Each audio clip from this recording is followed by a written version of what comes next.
Assalamualaikum warahmatullahi wabarakatuh. Bismillahirrahmanirrahim. Apa kabar sobat muslim semuanya? Semoga kita selalu diberikan rahmat dan lindungan dari Allah Subhanahu wa taala. Dahulu di zaman Nabi Musa alaihissalam, hiduplah seorang yang bernama Qarun. Kepadanya Allah anugerahkan harta kekayaan yang melimpah, kunci-kunci harta kekayaan yang sangat berat dipikul oleh beberapa orang laki-laki yang kuat. Ada yang mengisahkan bahwa kunci-kunci harta kekayaan Qarun terbuat dari kulit yang dibawa oleh 60 ekor keledai. Wallahu a'lam bishawab. Allah berkisah tentang Qarun di dalam Al-Quran. Sesungguhnya Qarun adalah termasuk kaum Musa, maka ia berlaku aniaya terhadap mereka. Dan kami telah menganugerahkan kepadanya perbendaharaan harta yang kunci-kuncinya sungguh berat dipikul oleh sejumlah orang yang kuat-kuat. Setelah Qarun dianugerahi harta yang melimpah, dia tidak bersyukur kepada Allah. Dia malah menjadi sombong dan berbuat aniaya, dan tidak mendermakan hartanya kepada orang yang membutuhkan. Maka orang-orang soleh dari kaumnya memberikan nasihat kepada Qarun, sebagaimana yang Allah kisahkan dalam Al-Quran. Janganlah kamu terlalu bangga. Sesungguhnya Allah tidak menyukai orang-orang yang terlalu membanggakan diri. Mereka mengingatkan Qarun agar tidak sombong terhadap harta yang dimilikinya, karena Allah membenci orang-orang yang sombong dan tidak bersyukur atas nikmat yang dianugerahkan kepada mereka. Lalu mereka berkata pula, dan carilah pada apa yang telah dianugerahkan Allah kepadamu negeri akhirat, dan janganlah kamu melupakan bagianmu dari kenikmatan duniawi. Quran Surah Al-Qasas ayat 77. Mereka menasihatkan Qarun untuk berbuat ketaatan dan dengan nikmat harta yang Allah berikan, dan mendekatkan diri kepada Allah dengan melakukan amal-amal soleh yang akan mendatangkan pahala baik di dunia maupun di akhirat. Dan berbuat baiklah sebagaimana Allah telah berbuat baik kepadamu, dan janganlah kamu berbuat kerusakan di muka bumi. Sesungguhnya Allah tidak menyukai orang-orang yang berbuat kerusakan.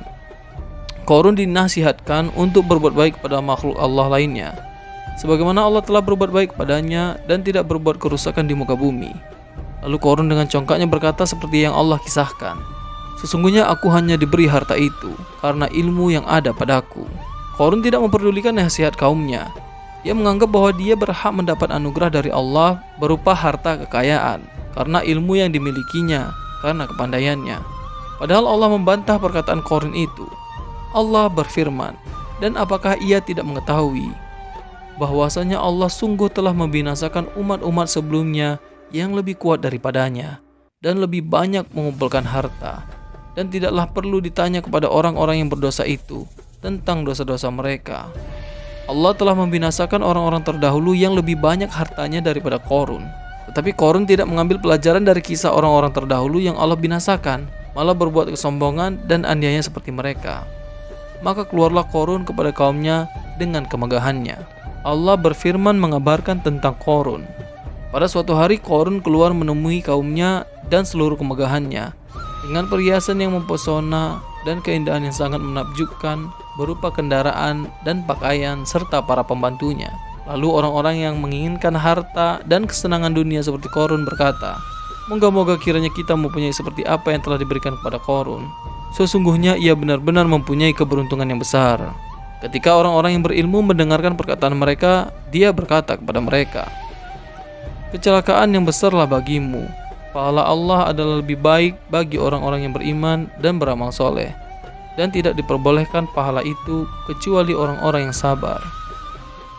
Setelah mengisahkan tentang kesombongan dan keangkuhan Qarun di hadapan kaumnya, lalu Allah mengabarkan di dalam Al-Quran bagaimana dia membinasakan Qarun beserta hartanya. Maka kami benamkanlah Qarun beserta rumahnya ke dalam bumi, maka tidak ada baginya suatu golongan pun yang menolongnya terhadap azab Allah, dan tiadalah ia termasuk orang-orang yang dapat membela dirinya. Hal itu seperti yang dikabarkan oleh Nabi Muhammad SAW. Beliau bersabda, ketika terdapat seorang laki-laki yang menjulurkan pakaiannya, tiba-tiba dilongsorkan dan dia dibenamkan ke dalam bumi hingga hari kiamat. Hadis riwayat Bukhari.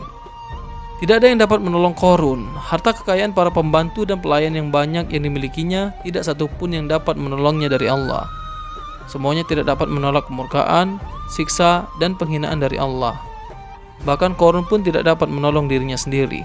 Melihat azab Allah yang ditimpakan kepada Qarun, maka orang-orang dari kaumnya yang dahulu menginginkan kedudukan seperti Qarun pun berkata, Aduhai, benarlah Allah melapangkan rezeki bagi siapa yang Dia kehendaki dari hamba-hambanya dan menyempitkannya.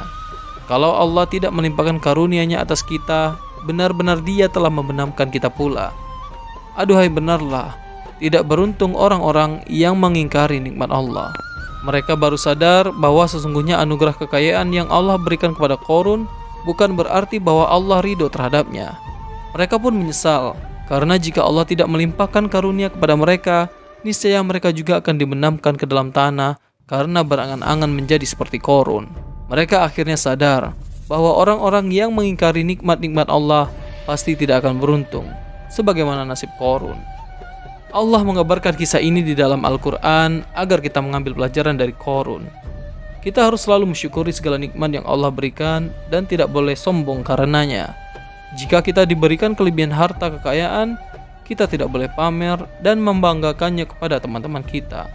Bahkan seorang muslim yang baik akan menolong saudara-saudara yang kurang beruntung seperti dirinya dengan bersedekah kepada orang-orang miskin.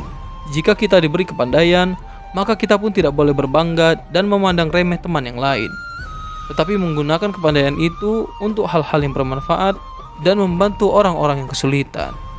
Dan jika Allah memberikan karunia berupa harta dan kepandaian kepada orang-orang yang lain lebih baik dari kita, kita tidak boleh iri hati. Tidak berarti Allah lebih sayang kepada mereka, karena Allah hanya mencintai dan akan memberikan pahala bagi orang-orang yang taat kepadanya, kepada orang-orang yang beramal soleh dan orang-orang yang sabar.